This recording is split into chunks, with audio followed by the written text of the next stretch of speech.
Hi, everyone. My name is Steve.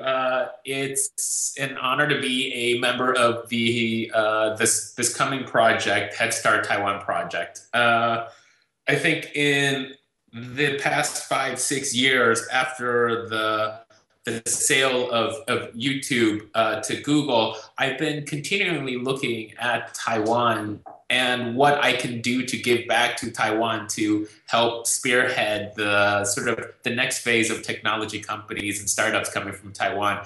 And this last time that I went to Taiwan, visited in April of this year, I had an opportunity to meet with Kai Fu. I had an opportunity to meet with the government officials in Taiwan to talk about whether or not I can contribute in some way. So it's going to be exciting to see Taiwan enter this next phase. And one of the main observations that's different about the startup community in Taiwan versus the startup community in Silicon Valley, I should probably first say that what is the same is that there are great engineers both in Taiwan and great engineers here in Silicon Valley. But I think the single biggest difference that I see between Taiwan and between Silicon Valley is the startup spirit. And what I mean by that is that starting from about 1994, 95, you started getting the Netscapes and the Yahoos, the first phase of startups starting from Silicon Valley. Before that, I think Silicon Valley is where Taiwan is now. It has a lot of good universities, a lot of good engineers, a lot of people coming here, but it didn't have the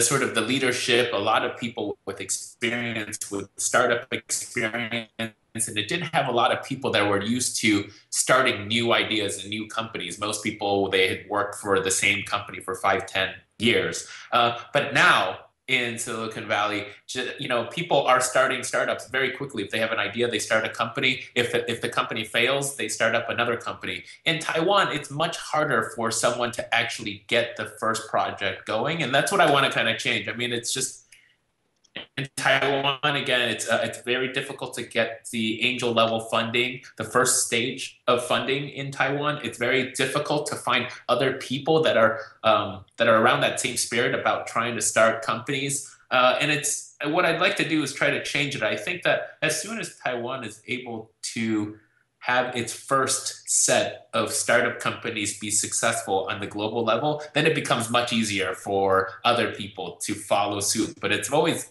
the most difficult to be the first group. I think I would encourage everyone sometime to actually go out and try. If you have an idea, I would encourage you to take that first initiative and try that startup. It's every successful startup, every successful company always starts out with the same first level, first step, and that first step is actually starting the company. And I think that's the biggest thing that I want people to try is that if you don't start it, you'll never know if this idea that you have in your head is actually going to be successful or not. It will always be a failure because you've never even tried.